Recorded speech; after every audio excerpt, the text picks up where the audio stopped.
we had so many experiences in the beginning that were the same.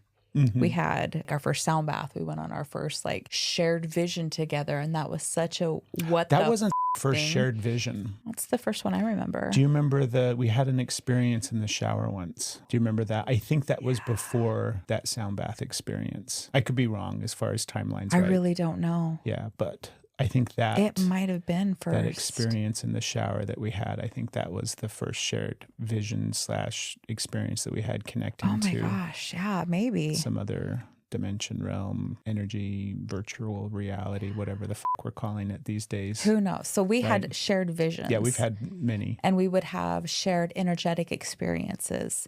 And so much of it was so similar that with my self-esteem and my limited self-worth that I had, if it didn't look like yours, because there were so many that were, and I'm like, oh, it looks like yours, it's valid, it's real. And so if it didn't, I was like, well, it's not real. This is stupid, I'm stupid, this isn't real. I'm just like, it was like I attached my validity to your experiences. Yeah. Which, we're working on that codependency.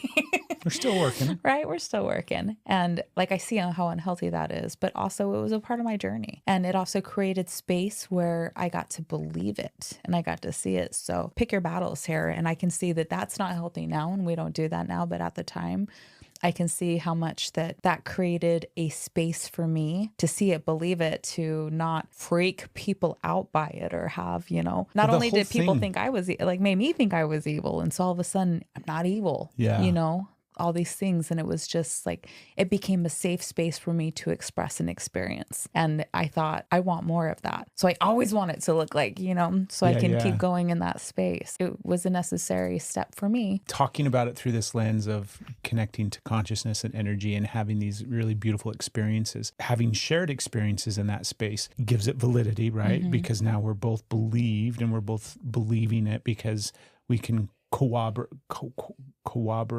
We can collaborate. It's not collaborate.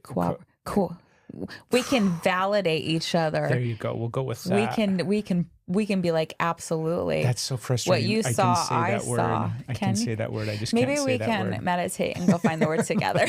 Let's bliss out for a minute. Let's do that. But that's a really beautiful thing, right? And it makes me think back at the end of the Telepathy tape, season 1, they've got that episode 10 where they're talking they just broke you open. Yeah. But it was like the important part for some of those, not for some of those kids, all of those kids, all of these people that have the ability to communicate telepathically as well as connect to all of these different things, right? They have to feel safe, they have to feel loved, and they have to be believed, right? Mm-hmm. And so when their caregivers and when their parents create that environment and start to believe that they can do this thing, it's not only much easier for them, but it's much more like they just feel safer to explore and experiment and be in that space. It brings it forth from that reality, that consciousness, right? And brings it to this place because they feel safe, because they're believed. Yeah. And I think that's what you and I did for each other is we believed in each other and believed that the experiences that we were having were real because we were having the same experiences that we could validate for each other. I almost said the C word again, the corroborating those experiences. It just helped so much, right? I didn't see that. That's such a big part. And it's the same thing that's happening right now. Yeah. Where you're having experiences like, I think last time, I don't remember who went first last time. It felt like you went first last time. I go first this time. I go back into this space and start having all of these incredible experiences. You so went first. Yeah. Yeah. You were jumping. I'm like, wait.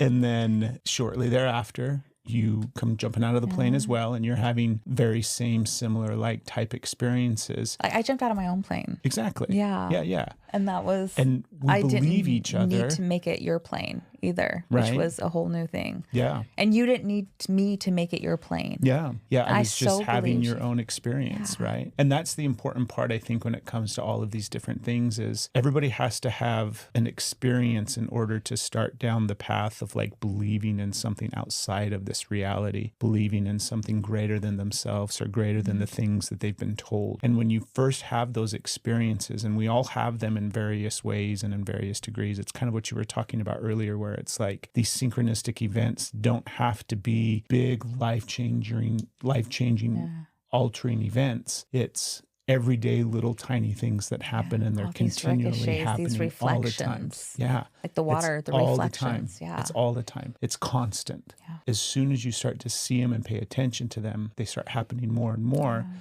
But that's not really the case. It's not that they're happening more and more. It's just that you're believing them, which opens you up more, which means you're opening up to seeing more and believing more. And then it's just this beautiful kind of snowball effect that starts to happen and take place. But you have to first and foremost have experiences. Yeah. And sometimes it's those little ones, and sometimes it's like a near-death experience that people will have that really cracks them open, right? Everybody's different on their path, and everybody is going in the same direction, going back towards this thing called unconditional love and consciousness, right? But we all have to have these own individual experiences of it. And that's what I really love about the telepathy tapes, is it cracked so many people open. It's validating all of these experiences that people have been having. We were meant to be. We were meant to be. Thank you so much for listening and for watching. If you haven't yet, please take a moment and subscribe to our channel and do the whole notification thing. That helps immensely when it comes to supporting the podcast. And if you liked this one, you should probably check out some of these clips right here. See if you like those as well. Thanks for being here, and thanks for supporting The Steph and Craig Show.